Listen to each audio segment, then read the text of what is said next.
The rain hammered our leaky roof like an angry neighbor demanding rent money. I balanced on the ladder at 2 a.m, patching holes with duct tape and prayer, wondering when my life became a series of emergency repairs.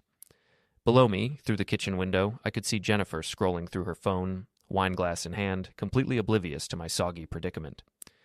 At least the shingles appreciate my company, I muttered, wrestling with a stubborn piece of metal flashing. That's when I heard the crash. I climbed down fast, water dripping from my hair onto the hardwood floors Jennifer insisted we couldn't afford to replace. My laptop lay in pieces across the kitchen tiles, its screen spider-webbed like a frozen lake under pressure. Now you'll pay attention to me. Jennifer stood over the wreckage, her architect's precision apparently extending to electronics destruction. Nothing says communication like a Lenovo in pieces, I said, kneeling to collect the fragments. Though I admire your thoroughness. She stormed upstairs, heels clicking like a countdown timer. I swept up the remains of 3 years' worth of work files, client contacts, and project photos. The irony wasn't lost on me. She'd just destroyed the very thing that helped pay for her wine and yoga classes. Our town, Millbrook, thrived on everyone knowing everyone else's business. Population 8,400, where secrets spread faster than gossip at a church potluck. I'd grown up here, learned carpentry from my grandfather, built half the porches, and fixed most of the plumbing. Jennifer arrived 5 years ago with her urban planning degree and big city ambitions, transforming from small-town dreamer to local success story. Now she worked at Pinnacle Architecture downtown, designing glass towers for cities that actually mattered. I still fix the same leaky pipes. Before we deeper into this story, I have one small request. Please subscribe, drop a like, comment, and hit that hype button to boost this channel so more people can discover these incredible Reddit stories. The next morning, I filed a police report for destruction of property. Officer Patricia Wells, Jennifer's former college roommate, raised an eyebrow when I explained the laptop situation. Domestic dispute? She asked, pen hovering over the form. Property destruction, I corrected. Clear-cut case? Patricia leaned closer, her voice dropping. Jake, your wife's been here before, with someone else. Thought you should know.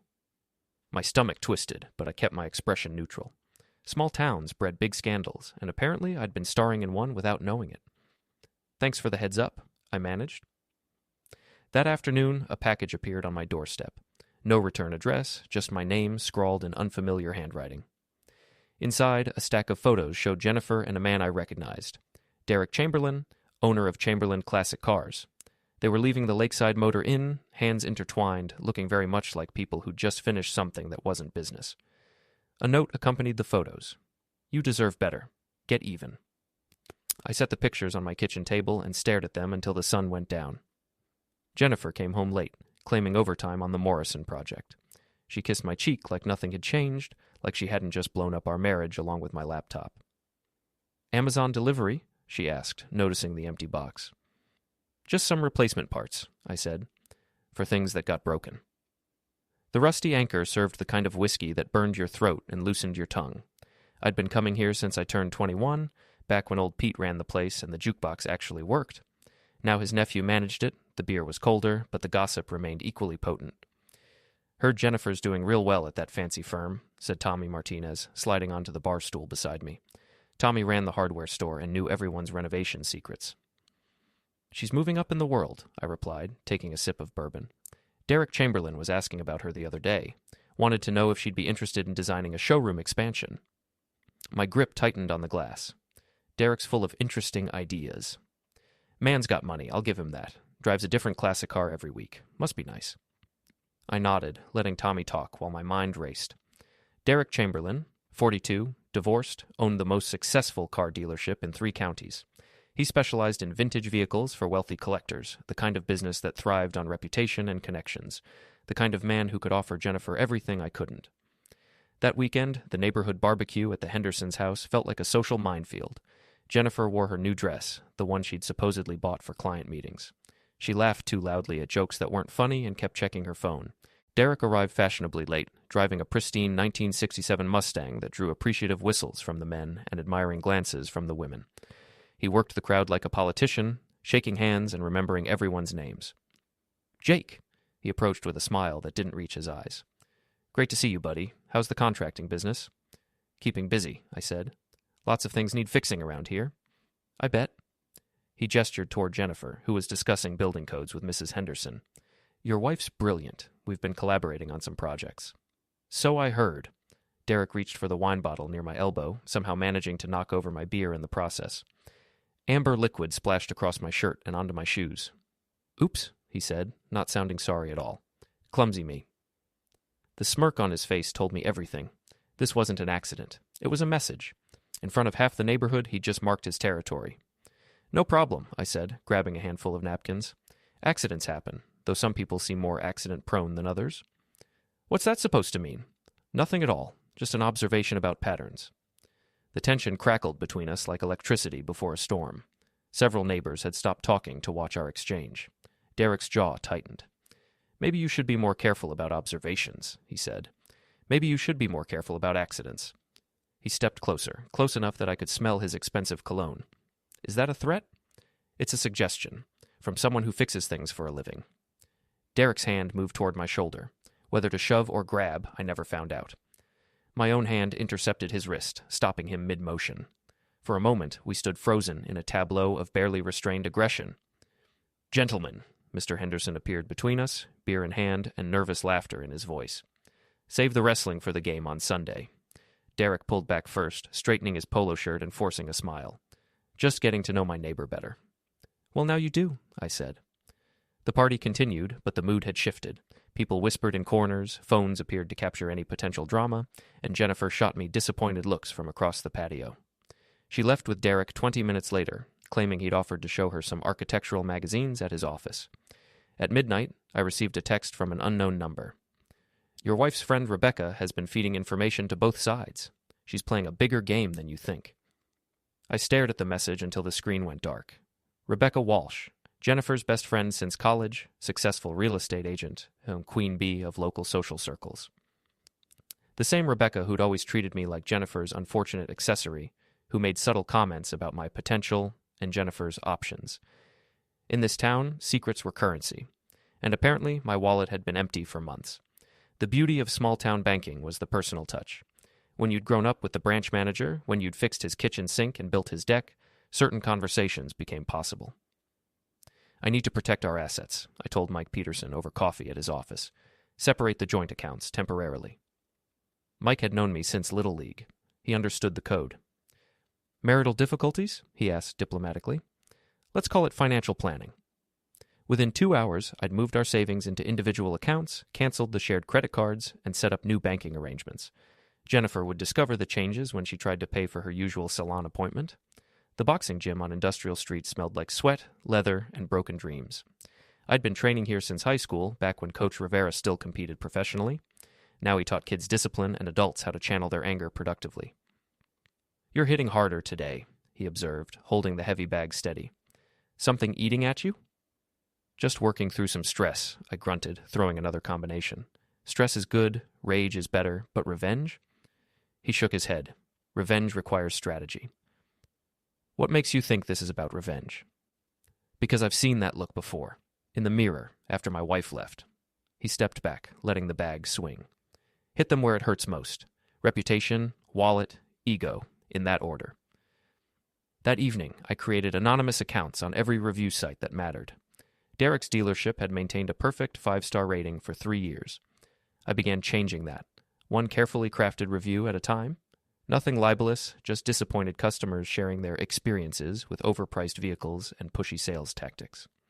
Jennifer came home late again, claiming another client dinner.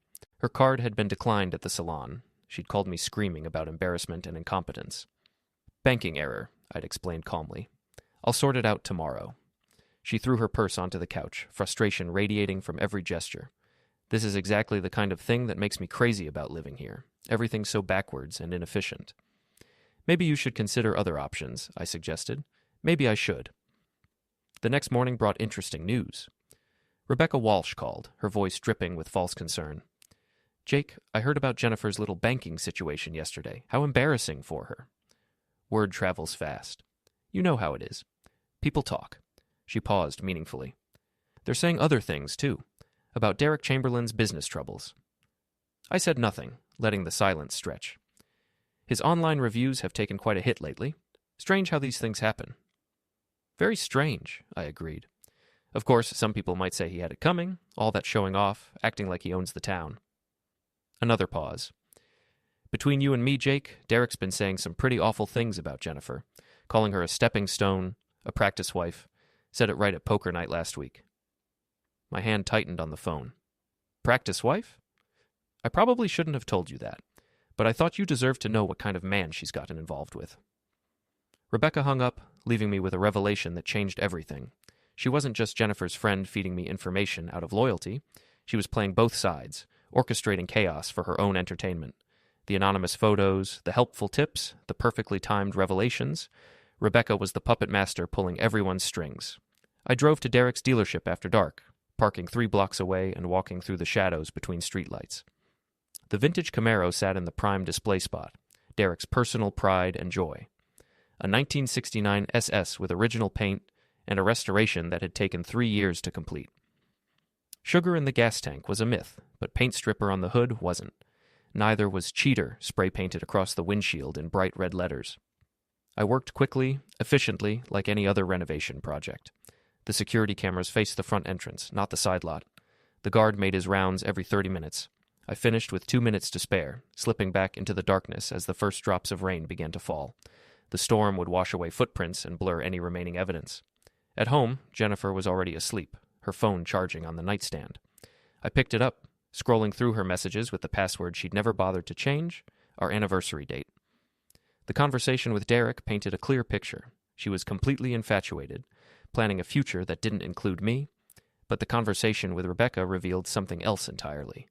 Jennifer had no idea her best friend was feeding information to both sides, stirring up drama for her own amusement. I screenshotted everything and sent copies to my own phone. Then I deleted the evidence of my snooping and plugged her phone back in. Tomorrow would bring interesting developments. Derek would discover his vandalized car, Jennifer would face more financial inconveniences, and Rebecca would continue playing her games.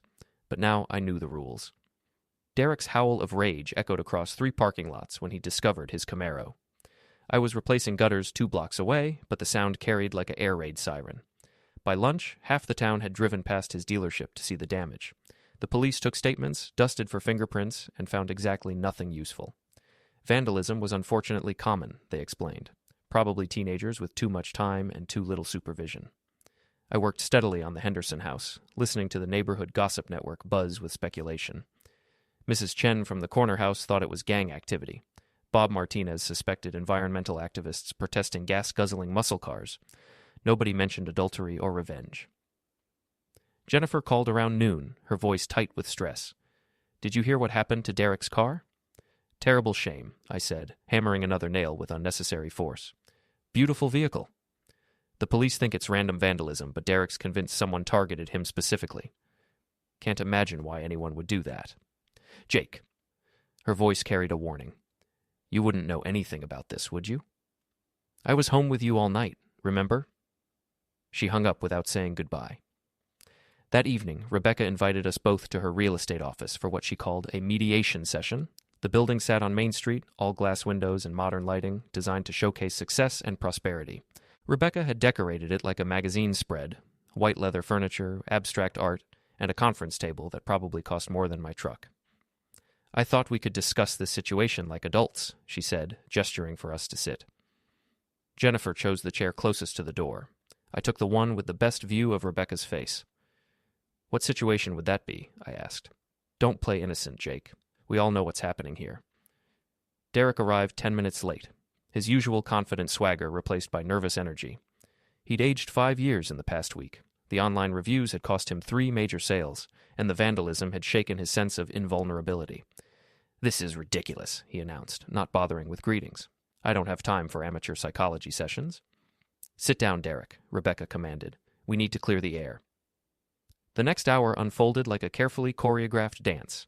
Rebecca played therapist, asking probing questions and making observations about communication and trust. Jennifer defended her friendship with Derek as purely professional. Derek claimed he was just trying to help a talented architect advance her career. I said very little, watching the performance with growing amusement. Rebecca was good. She managed to appear supportive while subtly undermining everyone's position. She validated Jennifer's frustrations with our marriage while questioning Derek's motives. She sympathized with Derek's business troubles while suggesting he might have brought them on himself. The truth is, Rebecca finally said, leaning back in her executive chair, this whole situation stems from poor communication and unrealistic expectations. What expectations? Jennifer asked. Rebecca smiled. Derek, why don't you tell Jennifer what you told the boys at poker night? About practice wives and stepping stones? The room went silent. Derek's face drained of color. Jennifer turned to stare at him, confusion and hurt warring in her expression. I never said that, Derek stammered. Really? Because I have it on good authority. You're lying, Derek interrupted. You're making this up to cause trouble. Am I? Rebecca's smile widened. Jake, didn't I mention Derek's exact words to you just yesterday? All eyes turned to me. This was the moment Rebecca had been building toward, the explosive confrontation that would destroy everyone's relationships and leave her as the sole survivor, the innocent friend who'd tried to help. You did mention something, I said slowly, but I'm curious about something else. What's that? Rebecca asked. I'm wondering who sent me those photos of Jennifer and Derek at the motel. Anonymous package, very professional photography. Rebecca's smile faltered slightly. What photos? The ones that started this whole mess. Whoever took them had to be watching, waiting, following them around. I pulled out my phone and scrolled to the screenshots I'd taken from Jennifer's messages. The same person who's been feeding information to both sides, playing everyone against each other. I turned the phone screen toward the room. Rebecca's text messages to Jennifer were displayed, including several that contained information she'd supposedly learned from me. Rebecca? Jennifer's voice was barely a whisper. This is insane, Rebecca said, but her confident facade was cracking. Jake's obviously having some kind of breakdown. The photos were taken with a telephoto lens from the parking lot across the street, I continued. Professional quality, perfect angles. The kind of shots someone might take if they were building a portfolio of evidence. Derek stood up abruptly. I don't have to listen to this paranoid garbage. Sit down, I said quietly. We're not finished. Something in my tone made him hesitate. The weeks of gym training had added muscle to my frame, and the constant physical work had given me a presence I'd never possessed before. You want to know what really happened? I asked the room. Rebecca's been orchestrating this whole thing. The affair, the photos, the information sharing, even the vandalism suggestions. That's ridiculous, Rebecca protested, but her voice lacked conviction. She hated that Jennifer found happiness with me, even if it wasn't perfect happiness. She hated that Derek succeeded without including her in his social circle, so she decided to destroy both relationships and watch the fireworks. I stood up, my phone still in my hand. What she didn't count on was me fighting back, or figuring out her game. The room erupted. Jennifer started crying. Derek started shouting. Rebecca started making threats about lawsuits and slander. I walked toward the door, then turned back. By the way, Rebecca, I sent copies of all these messages to Jennifer's boss, Derek's business partner, and about half the town gossip network. Your reputation for discretion and trustworthiness should be interesting to rebuild. I left them there, screaming at each other in the glass-walled office, their secrets finally exposed to the fluorescent lighting and leather furniture. Outside, it was starting to rain again. The story exploded across social media like gasoline on a campfire.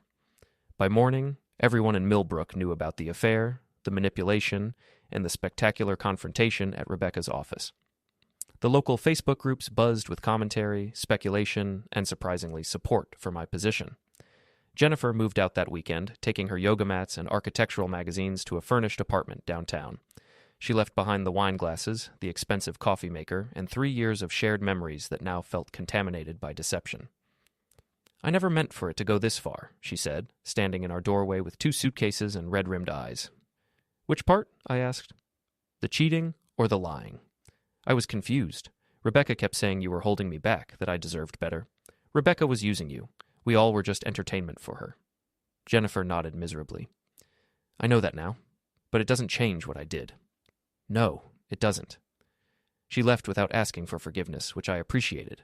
Some bridges, once burned, couldn't be rebuilt with apologies and good intentions. Derek's business collapsed within a month. The combination of negative reviews, vandalism publicity, and scandal association drove away his wealthy clientele. He sold the dealership to a regional chain and left town, reportedly moving to Florida where nobody knew his story. Rebecca faced a different kind of ruin. Her real estate license came under review after several clients complained about conflicts of interest and unprofessional conduct. The local business community, which thrived on trust and reputation, quietly froze her out of networking events and referral opportunities. I found myself in an unexpected position, the wronged party who'd fought back successfully. People treated me with a mixture of respect and wariness, like a dog that had finally bitten back after years of abuse. Coach Rivera summed it up best. You went from victim to villain to something else entirely. That's a rare transformation. What am I now? I asked, wrapping my hands before hitting the heavy bag. Dangerous, but in a good way. Nobody's going to underestimate you again. The house felt different without Jennifer's presence. Quieter, but also more honest. I fixed the leaky roof properly, replaced the broken laptop with a better model, and started taking on bigger contracting projects. Word spread that Jake Morrison was someone who finished what he started, who didn't back down from challenges. 6 months later, I received a job offer from a construction company in Portland. They'd heard about my work and my reputation for solving problems creatively. The salary was double what I made in Millbrook, and the city offered anonymity that small towns never could. I accepted the position and put the house on the market. The night before I left town, I stopped by the Rusty Anchor for one last drink. The place was crowded with familiar faces, people who'd watched my marriage implode and my revenge succeed. Some nodded respectfully. Others avoided eye contact. Tommy Martinez raised his beer in a mock toast. To Jake Morrison, the man who proved nice guys don't always finish last. They just finish differently, I replied. I drove out of Millbrook at sunrise, watching the town shrink in my rearview mirror until it disappeared entirely. The radio played classic rock, the coffee was strong, and the highway stretched ahead like a promise of better things. Behind me, 3 lives lay in ruins. Jennifer struggling to rebuild her career and reputation, Derek starting over in a place where nobody knew his name, and Rebecca discovering that puppet masters sometimes get tangled in their own strings. I'd been called a victim, a villain, and worse.